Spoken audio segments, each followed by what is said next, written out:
Kamu konten creator di YouTube nampaknya akan mendapatkan kabar yang kurang mengenakan nih, karena Google menetapkan pajak 24% untuk para konten creator di seluruh dunia. Nah, kabar ini tentunya sontak membuat gempar para konten creator yang biasanya mendulang rupiah dari YouTube, termasuk kita.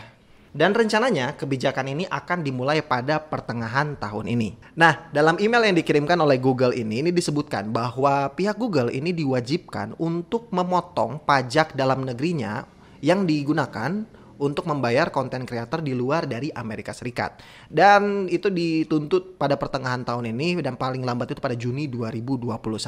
Nah, dan selama beberapa minggu ke depan ini pihak Google akan meminta para konten creator itu untuk mengisi informasi mengenai pajak di AdSense mereka. Hal ini bertujuan untuk menentukan jumlah pajak yang dikenakan kepada masing-masing konten creator di seluruh dunia tadi. Jadi, kalau misalnya info pajak dari kita para konten creator ini tidak dilaporkan kepada pihak Google pada paling lambat itu tanggal 31 Mei, artinya Google akan menetapkan pemotongan pajak itu sebesar 24% untuk para konten creator di seluruh dunia. Jadi simpelnya nih ya, kalau misalnya kita bandingkan bahwa dari email yang dikirimkan oleh Google tadi, kita tuh disuruh ngisi sebuah form dan ada beberapa pertanyaan, ada 6 step di sana isinya itu untuk kita isi mengenai informasi-informasi pajak yang harus kita bayarkan kepada Google AdSense tadi. Jadi nanti Google akan menghitung berapa persen pajak yang dipotong dari penghasilan AdSense kita.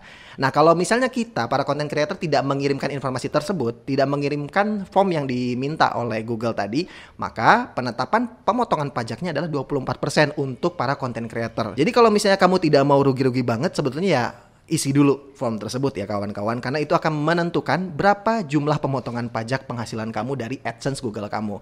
Kalau misalnya tidak, makanya akan disamaratakan semuanya, yaitu total potongan pajaknya adalah 24%. Hal itu karena Google bertanggung jawab terhadap bab 3 dari pendapatan internal Amerika Serikat yang menyebutkan bahwa Google bertanggung jawab untuk mengumpulkan informasi pajak dari setiap konten creator di Amerika Serikat dan juga di luar dari Amerika Serikat. Dan juga ada beberapa aturan-aturan sih, misalnya terkait pendapatan para konten creator yang ada di dalam negerinya atau di Amerika Serikatnya dan juga di luarnya. Artinya kalau misalnya anggap kita konten creator dari Indonesia, misalnya konten kita ditonton oleh para publik dari penonton dari Amerika Serikat, itu juga akan dikenakan pajak yang berbeda. Kalau misalnya konten kita ditonton dari orang-orang di luar dari Amerika Serikat, itu penerapan pajaknya juga akan berbeda. Ya, artinya kalau misalnya kamu mau jelas mengenai informasi hal ini, kamu bisa isi form yang dikirimkan oleh Google, atau juga kamu bisa akses informasi terlengkapnya nanti di www.cianjurtoday.com dan kita akan berikan informasinya untuk kamu. Jadi, stay calm untuk para content creator di seluruh dunia ya. Ya, mungkin ini memang saatnya kita untuk diperas oleh Saya Rosmana, sampai jumpa di video selanjutnya.